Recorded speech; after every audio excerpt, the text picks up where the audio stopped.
Hey everybody, Jim Powers with MaryvilleSaints.com and Saints Vision as we catch up with our coaches fresh after break. And we hope everybody had an outstanding holiday season. But it's January and it's time to get the basketball season going. And great weekend for our men's basketball team. Got a split, knocked off a top 25 team last week right before the new year, and then went down to Drury and kind of shuffled their feet a little bit. But joining us is their head coach, Jesse Shaw. And Jesse, overall reaction from the weekend, I think you guys got to feel very, very happy about the win against Truman on Thursday, but then, scuffling the feet a little bit down at Drury this past Sunday.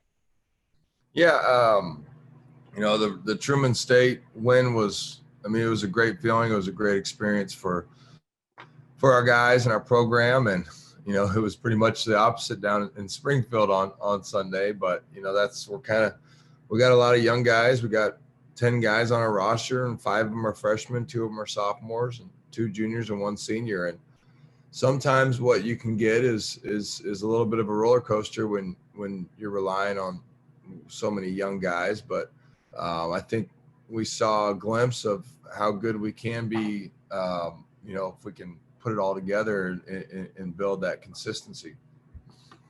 How big, just for the program itself, was the Truman win on Thursday, knocking off a top 25 opponent, highest ranked opponent we've beat since we beat Bellarmine back in 2013? For you and the coaching staff, how big of a win was this against Truman on Thursday? Well, I think the biggest thing is just giving everybody associated with the program confidence, and it starts with our players. I think our players, I was in their shoes not too long ago, and you can have some doubts on yourselves and your abilities, but when you pull off a big win like that, then it comes down to, well, we can beat anybody in the league because they were top 10 and they won the league last year in regular seat in the conference tournament championship. We can beat anybody. It comes down to how are we, preparing, how are we working.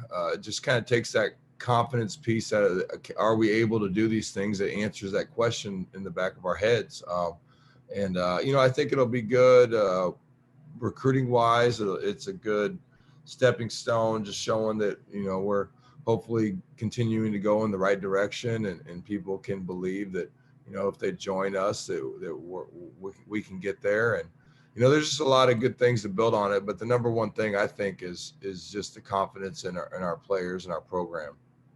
One of the guys I want to talk about, and I had the chance to follow him in high school and love the way he played. I called a couple of his state championship games, and what Daniel Ferris has done.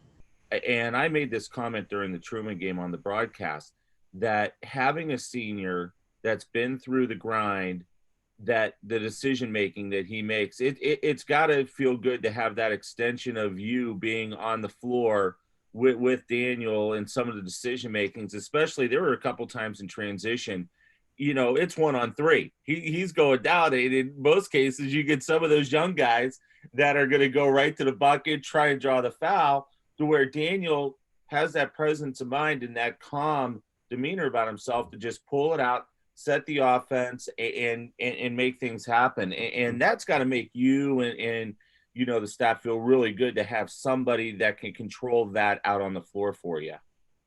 Yeah, his experience really shows up, and it starts in practice every day. He does a great job. He shows up. He's there every day, early, getting shots. He's got a great energy about him, a great work ethic.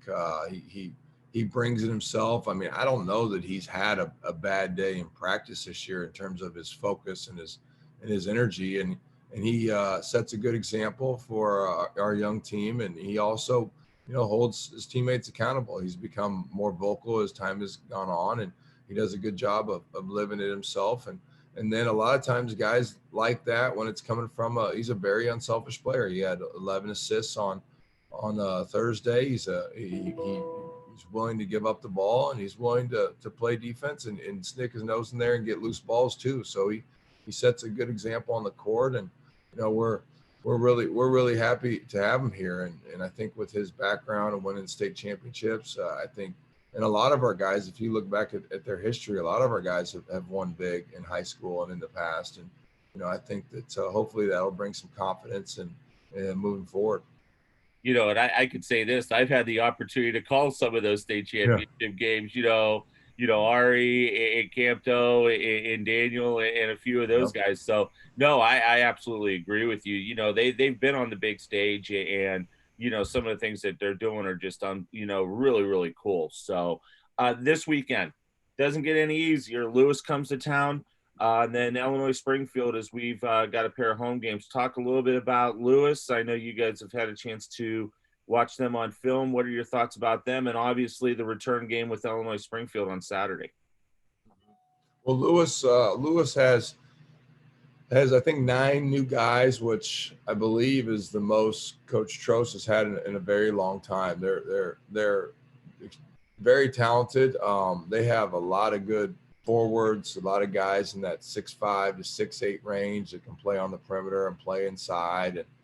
And they have a lot of they have really good. You can tell they're older. They got really good bodies on them, and they're going to be a tough test for us. We're going to have to compete on the boards. We're going to have to be able to guard them in the post. And then Coach Trost always does a good job of getting them to execute their offense, and we'll have to be able to handle the things they throw our way. And they're I think number 1 in the league right now in defensive points per game. So you do all that to stop them, and then you got to find a way to score on them. So with their interchangeability and their athleticism, they've become really hard to score on. They got a lot of guys that can